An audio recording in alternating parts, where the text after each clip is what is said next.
May mga kwento talagang hindi agad natin nauunawaan habang nangyayari. Mga kwentong akala mo tapos na, pero patuloy ka pa ring binabalikan. Mga karanasang akala mo'y bahagi lang ng trabaho ng pamilya o ng obligasyon, hanggang sa unti-unti mong mapagtanto na may binago na pala sila sa kung paano ka magmahal, magtiwala at tumingin sa sarili mo. Welcome sa M2M Desires, kung saan binibigyang boses natin ang mga kwento ng pag-ibig, pagnanasa, at mga lihim na hindi madaling ikuwento. Mga kwentong minsan ay masakit, minsan ay nagdudulot ng pag-asa, at laging totoo. Huwag kalimutang i-like, i-share, at mag-subscribe sa channel para hindi nyo ma-miss ang mga bagong kwento. At syempre, i-click ang notification bell para updated kayo sa bawat bagong upload. Shoutout kay Tirso Talao sa patuloy na suporta sa M2M Desires. Salamat sa patuloy na pakikinig at pagmamahal sa mga kwento ng pagnanasa at pag-ibig. Tara, simulan na natin ang kwento. Magandang araw sa iyo, Kuya Will, at sa lahat ng nakikinig sa channel mo. Gusto ko sanang magbahagi ng kwento ko. Isang kwento mula sa nakaraan kong buhay na ngayon ko lang lubos na naintindihan. Isa itong kwentong puno ng aral at naging malaking dahilan kung bakit ganito na ako mag-isip at magmahal ngayon. Sa totoo lang, maaga akong namulat sa pakiramdam ng mag-isa. Lumaki akong hirap makahanap ng totoong kaibigan. Minsan, kahit kamag-anak o pinsan mo pa, ramdam mong kaibigan ka lang kapag may kailangan sila. May mga panahong nasasaktan ako, hindi lang sa salita, kundi pati sa kilos. At madalas din akong itaboy o iparamdam na wala akong halaga. Ako nga pala si Khalid. Nasa tamang edad na ako ngayon at isa akong physical therapist. Ang tatay ko ay isang Pakistani na nagtatrabaho noon sa isang ospital sa Saudi Arabia. Physical therapist din tulad ko. Doon niya nakilala si Mama, na isa ring physical therapist. Nagkain laban sila at doon din ako isinilang sa Saudi. Sa Saudi ako nag-elementary at nag-high school. Pero nang tumanda na ako, inuwi ako ni Mama dito sa Pilipinas. Dito ko na ginugol ang kabataan ko sa poder ng lola at lolo ko sa side ni Mama. Maayos naman ang trato nila sa akin, pero hindi ko masasabing ganun din ang naranasan ko sa mga pinsan ko. Marami sa kanila ang mapagsamantala at palaging may hinihingi. Nang magka-college na ako, gusto ni Papa na sa Pakistan ako mag-aral ng physical therapy dahil mas madali raw ang pera doon. Pero si Mama, gusto niyang dito ako sa Pilipinas mag-aral. Kaya dito ako nag-college sa FEU sa Maynila. Nangungupahan kami noon ng isang medyo maluwang na kwarto. Isang taon na lang sana bago ako graduate nang maghiwalay si Mama at si Papa. Umuwi na si Mama dito sa Pilipinas at nagtrabaho na rin.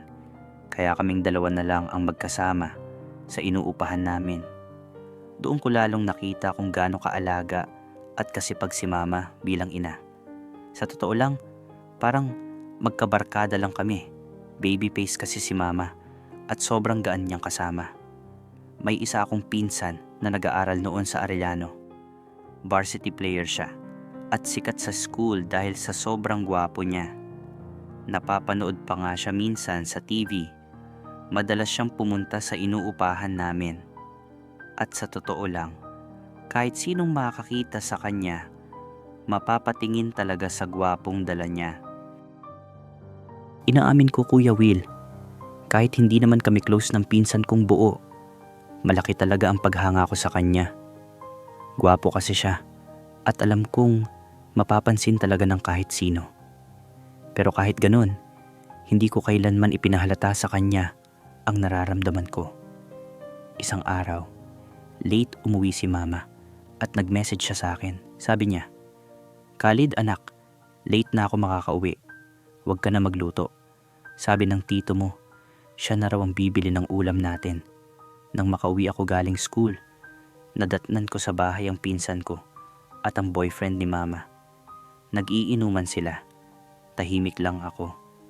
Nagpalit ako ng damit at maya-maya nagpaalam na ang pinsan ko. Hindi rin naman kami nag-uusap, kaya hindi na ako nagulat. Pagkaalis ng pinsan ko, sumandok na lang ako ng pagkain at mag-isa akong kumain sa mesa. Doon, biglang lumapit sa akin ang boyfriend ni mama at niyakap ako mula sa likod. Nagulat ako.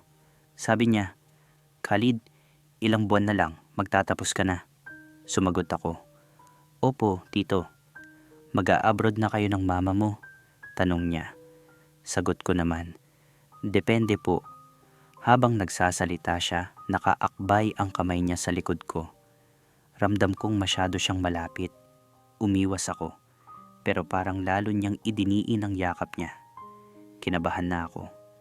Tumayo ako at kumuha ng tubig, pero sinundan niya ako at niyakap ulit mula sa likod.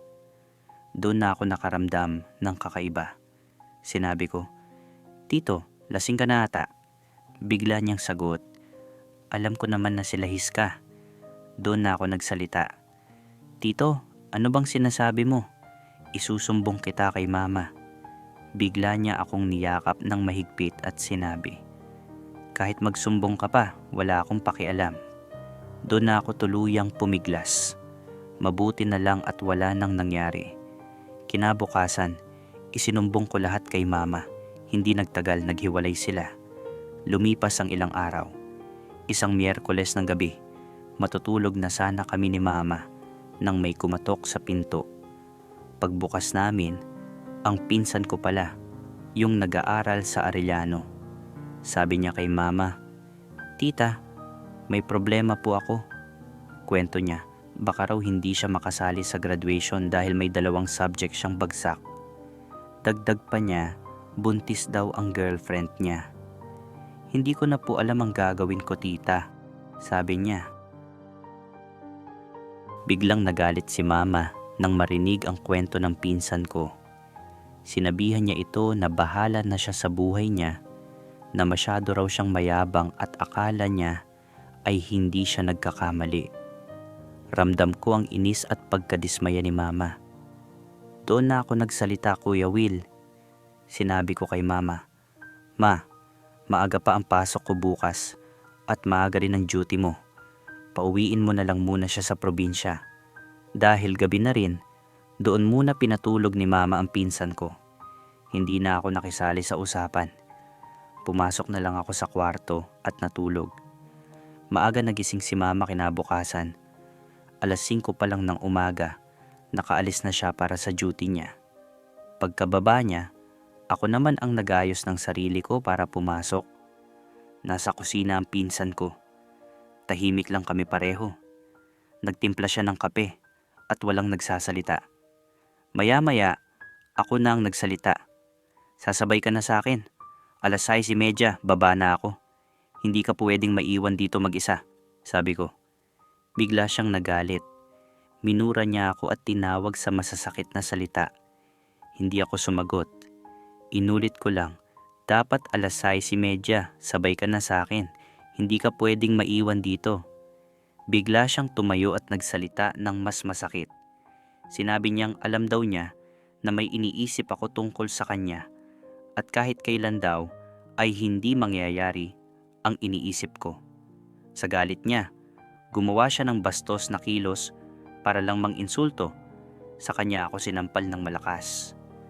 Hindi na ako umimik. Masakit, pero mas masakit yung ginawa at sinabi niya. Lumabas na lang kami ng bahay ng sabay, walang imikan, at doon nagtapos ang umagang hindi ko na makalimutan. Kuya Will, lumipas ang panahon. Nakagraduate na ako, nakapasa sa board, at nakapagtrabaho sa St. Luke's Hospital bilang physical therapist. Tama si Mama, dumating talaga ang pera sa trabahong pinili ko. Tahimik lang ang buhay namin ni Mama. Simple pero sapat. Madalas niyang sabihin sa akin, "Anak, sana pag nakapag-ipon tayo, magtayo tayo ng sarili nating klinik." Pumapayag naman ako. Pangarap din naman talaga namin yun. Isang araw na day off ni mama, dumalaw ang pinsan ko, yung dati madalas kong makita noon. Pag uwi ko galing duty, nabigla ako dahil may bisita si mama. Pagbukas ko ng pinto, naamoy ko agad ang nilulutong ulam. Bungad sa akin ang pinsan ko, may hawak na inumin. Ngumiti siya at sabi, "Oh, insan, musta na?"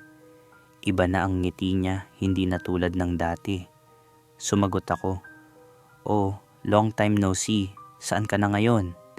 Kinuwento niya na hindi na siya nakapagtapos ng pag-aaral at nagtatrabaho na lang sa isang department store. Tahimik lang akong nakinig. Maya-maya, nagsalita si mama. "Anak Khalid, hanggat may oras pa, pupunta muna ako sa Divisoria. May bibilhin ako para sa dadalhin ko sa probinsya. Magnininang ako sa kasal." Iniwan niya muna kaming dalawa ng pinsan ko sa apartment. Nang kami na lang ang magkasama, ramdam ko ang kakaibang pakiramdam. Naninibago ako sa kanya. Bigla niya akong tinabihan at nagsalita, "Khalid, sorry sa mga nangyari dati. Pwede ba nating kalimutan na yung nakaraan? Akala ko kasi noon sisikat ako sa basketball." Hindi ako agad sumagot. Tinitigan ko lang siya. Bigla niya akong niyakap. Sinabi niyang bigyan ko raw siya ng pagkakataon para ayusin ang lahat. Naramdaman kong sobra siyang lapit, kaya agad akong umatras. Sinabi ko sa kanya, "Isuot mo muna ang damit mo. Hindi tama to." Inaamin ko, "Kuya Will, matagal ko siyang hinangaan. Pero mas nauna sa isip ko yung mga ginawa." At sinabi niya noon na sobrang nakasakit sa akin. Kaya sinabi ko, "Hayaan mo munang gumaling yung sugat na iniwan mo. Kapag handa na ako saka tayo mag-usap." Tahimik siyang napatingin sa akin. Doon ko napagtanto na hindi lahat ng matagal mong hinahangaan ay tama para sa'yo sa oras na gusto nila. Lumipas ang mga araw, Kuya Will, at umuwi si mama sa probinsya para dumalo sa isang kasal. Pagbalik niya isang gabi, may ikinuwento siya sa akin. Sabi ni mama, may dati raw siyang kaklase noong high school, isang lalaki, na may anak na may mild autism. Ayon kay mama, bumalik daw ang hirap ng kalagayan ng anak dahil sa matinding stress. Namatay raw kasi ang asawa ng kaklase niya at hindi iyon matanggap ng anak, kaya parang bumalik sa mas mahirap na estado. Sabi pa ni mama, ibinigay na raw niya ang numero ko sa kaklase niya. At kung interesado raw ako, tatawag na lang. Medyo pabiro kong sagot kay mama, "Ba't hindi na lang ikaw ang kumuha? Mayaman naman yata sila." Ngumiti lang si mama. Hindi ko inaasahan, Kuya Will, na may tatawag talaga. Eksaktong 12:00 ng tanghali, tumunog ang phone ko. "Hello, ikaw ba si Khalid? Anak ka ba ng kaklase ko?" Tanong sa kabilang linya. "Opo, ako po. Sino po sila?" Sagot ko. Sabi niya, luluwas daw siya ng Maynila kinabukasan at gusto niya akong makausap ng personal. Tinanong ko kung anong oras at sinabi niyang 9:00 ng umaga raw siya darating. Pumayag ako agad. Kinabukasan sakto 9:00, tumawag ulit siya. "Sir Khalid, nandito na po ako sa labas, malapit sa drugstore, sa harap ng emergency." Lumabas ako at pumunta sa sinabi niyang lugar. May biglang bumusina. Nang lumapit ako sa sasakyan, bumaba ang isang lalaki at agad akong kinamayan. "Ako po yung naging kaklase ng mama mo," sabi niya. Dinala ko siya sa malapit na Jollibee para makapag-usap kami ng maayos. Doon niya ikinuwento ang lahat. Nakiusap siya sa akin at sinabing sana raw mapapayag niya ako. Dahil ayon kay mama, sanay daw ako sa paghawak ng mga ganitong kaso. Ikinuwento rin niya na namatay ang asawa niya habang nasa Fiji dahil sa sakit. At mula noon ay nahirapan na ang bunso niyang anak na tanggapin ang nangyari. Kaya raw parang bumalik ang hirap ng kalagayan nito. Kahit na nakapagtapos naman ng pag-aaral at maayos makisama dati. Matapos ko siyang pakinggan, sinabi ko, "Kailangan ko pong makita lahat ng documents at history ng anak niyo. Ilang taon na po ba siya? At lalaki po ba o babae? Tahimik siyang tumango at sinabing handa raw siyang ibigay ang lahat ng kailangan. Kuya Will, lalaki siya at 25 years old. Sabi ko sa kanya, "Sir, matanda lang po ako ng 2 taon sa anak nyo. Hindi po ako nangangako sa lahat. Depende po sa sitwasyon ng anak nyo. Mas mabuti po siguro pag-usapan natin lahat pagkatapos nating mabasa ang records at history niya." Nagpatuloy ang usapan namin ng halos 5 oras. Nagkwentuhan kami tungkol sa anak niya, sa mga nangyari, at sa kalagayan nito. Pagkatapos noon, lumipas ang 2 araw at nag-file ako ng leave sa work para makapunta sa kanila at masimulan ang personal na assessment. Pagdating namin sa lugar, familiar ito sa akin. Napadaan pa lang kami sa bayan ng mama ko. Nabighani na ako sa isang lumang ancestral house. Gawa pa noong 1901, may mga nakahiwalay na pader at napakalawak ng lupain. Ilang minuto pa nakita ko ang bagong bahay nila, mas moderno at mas maayos. Napangiti na lang ako sa sarili ko, sobrang yaman nila. Ang pamilya pala nila ay ang mga Villa Santos. Pagbaba namin ng sasakyan at pagpasok sa bahay, may lumapit sa amin, isang babae at isang lalaki, at tinawag ang pangalan ng anak niya. Lumapit si Johan. Sa totoo lang, Kuya Will, natigilan na ako sandali. Hindi ko inaasahan. Matangkad, maayos ang tindig kahit may saklay, at sobrang pogi. Kailangan ko pang pigilan ang sarili ko para hindi mahalata na natulala ako sa unang tingin. Sabi ng papa niya, "Johan, pleasure to meet you, Mr. Khalid." Iniabot niya ang kamay niya. May bahagyang ngiti at sabi, "Hi, nice meeting you." Napansin ko ang saklay niya at ang hiya sa kilos niya, pero malinaw, matino at maayos siya makitungo. Pagkatapos naming magmeryenda at magpahinga ng kaunti, kinausap ko ulit ang papa niya. "Sir Nelson, nabasa ko po ang records niya kasama ang history. May kaunting stress na dapat bantayan. Pwede niyo po bang tawagin si Johan at patabihin muna sa akin?" Biglang tumingin si Johan sa akin. Tiningnan ko ang papa niya at mahinahong sinabi, "Sir, iwan muna po namin siya sandali." Medyo nahihiya. Nagsalita si Johan, "Oh, paano po ito? Bakit may saklay po ako?"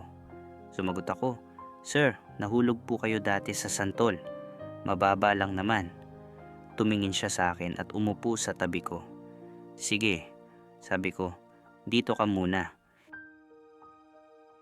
Sa session namin, ginamit ko ang stoicism para makita kung malinaw at maayos pa ang isip niya.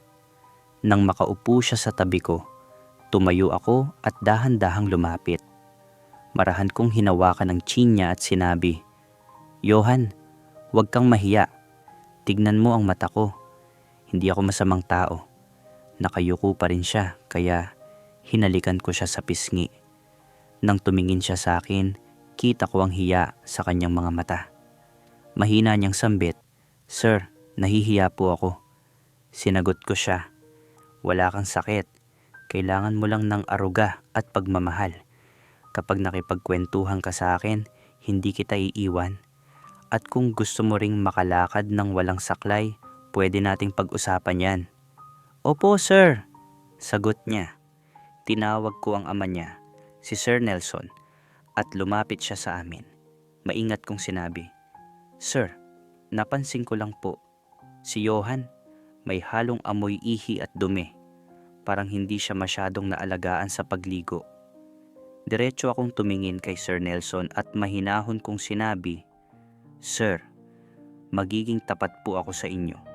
Sa loob ng 1 buwan gagawin ko ang lahat para maibalik sa maayos ang kilos at pag-iisip ni Johan. Mas malinaw, mas kalmado, at mas functional." Sandali akong huminto bago ko idagdag, "Ang kabuuang package po ay 1,000,000. Kasama na roon ang therapy, personal na pag-aalaga, at araw-araw na monitoring." Napatingin sa akin si Sir Nelson, halatang nag-iisip. Kaya nilinaw ko pa, kung sakaling sa loob ng isang buwan ay hindi ko makuha ang inaasahang resulta, hindi ko po ipipilit na perpekto agad ang pagbabago. Pero sisiguraduhin kong mas maayos at mas malinaw ang kalagayan niya kaysa ngayon.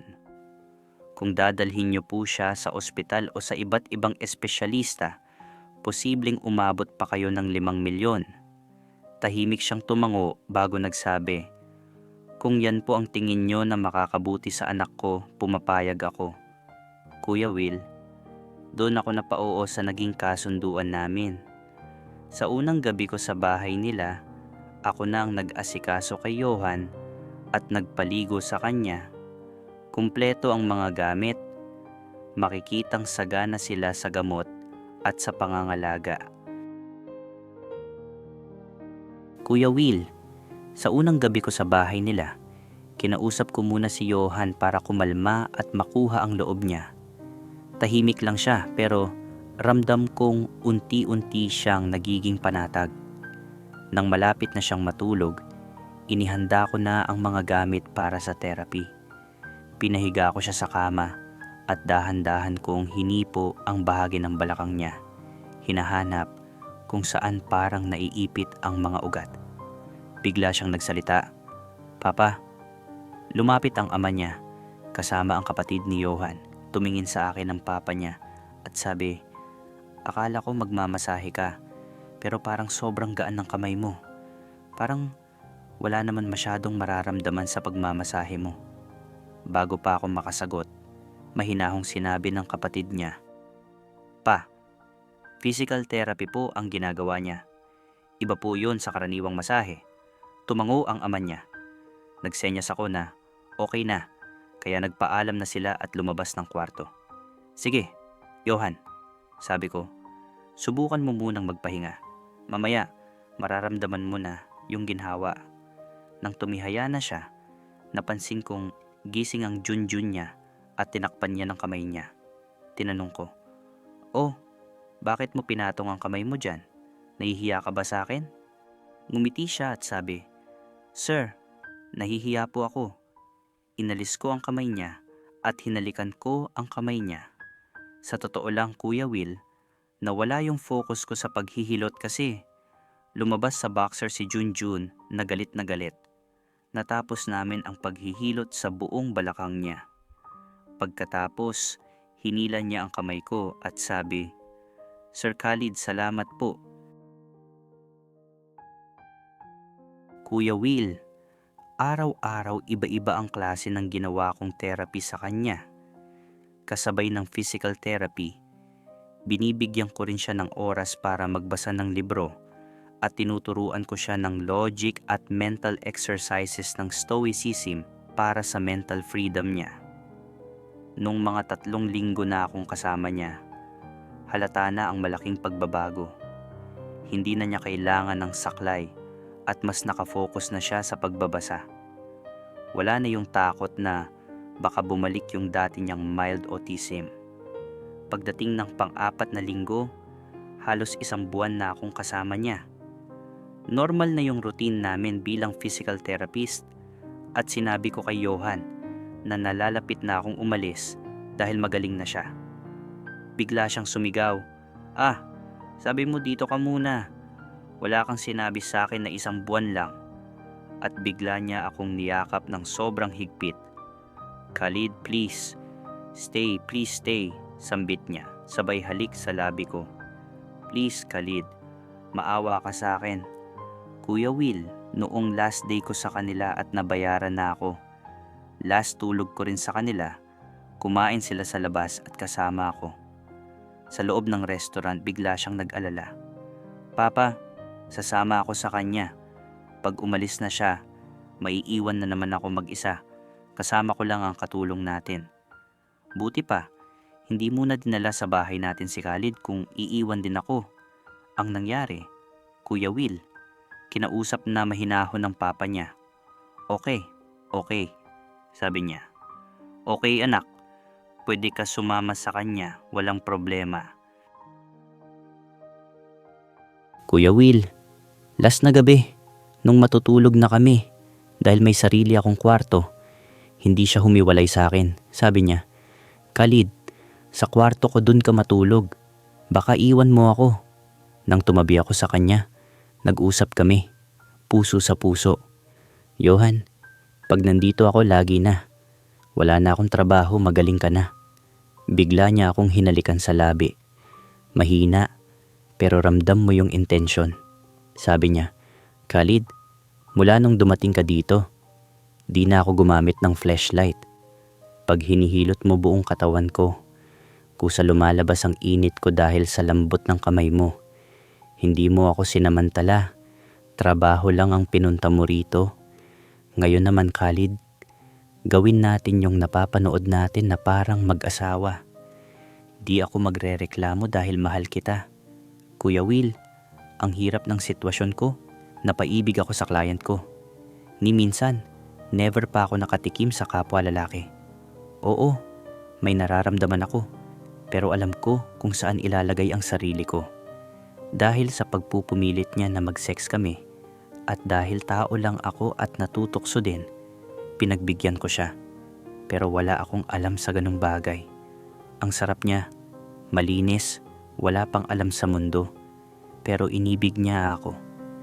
Kinausap ako ng ama ni Johan. Sabi niya, kung pwede huwag ko siyang iwan at ituring na parang asawa ang anak niya. Dahil sa lahat ng nangyari, nagdesisyon ako.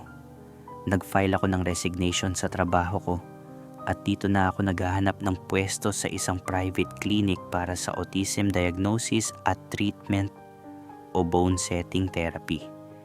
Naiuwi ko rin si mama bilang kasama sa trabaho dito sa bayan nila. Pero higit sa lahat, Kuya Will, pinili ko manatili sa lugar na ito dahil mahal ko si Johan. Mahal na rin niya ako at hindi ko na kayang iwanan. Simula noon, nagkaroon kami ng relasyon. Ako at si Johan, mag-boyfriend na. Hanggang dito na lang, Kuya Will. Maraming salamat sa pakikinig. Maraming salamat sa iyo, Khalid, sa iyong liham. Alam mo, habang nakikinig ako sa iyong kwento, hindi ko mapigilang isipin kung gaano ka-unpredictable ang buhay. Akala mo trabaho lang, isang professional commitment na may simula at katapusan. Pero sa huli, natuklasan mong ang tunay na healing ay hindi lang pisikal. Minsan, habang tinutulungan natin ang iba na gumaling, tayo rin pala ang naghihilom. Ang aral dito, mga ka-desires, ay simple pero malalim. Ang pagmamahal ay dumadating sa mga sandaling hindi natin inaasahan.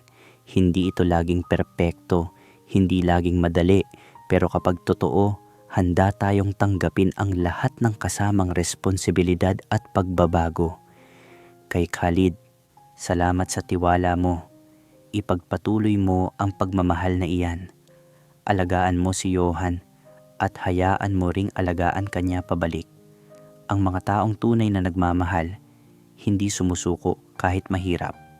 Sa mga nakikinig, ano ang masasabi ninyo sa kwentong ito? May karanasan din ba kayong tulad nito? Mag-iwan ng komento sa baba. Gusto kong marinig ang inyong mga saloobin at huwag kalimutang mag-like, mag-share at mag-subscribe sa M2M Desires. I-click ang notification bell para hindi kayo ma-miss sa susunod na mga kwento ng pagmamahal at pagnanasa. Hanggang sa muli, ako si Kuya Will. Lagi ninyong tandaan, walang maling pag-ibig basta't totoo at may respeto. Paalam at ingat palagi.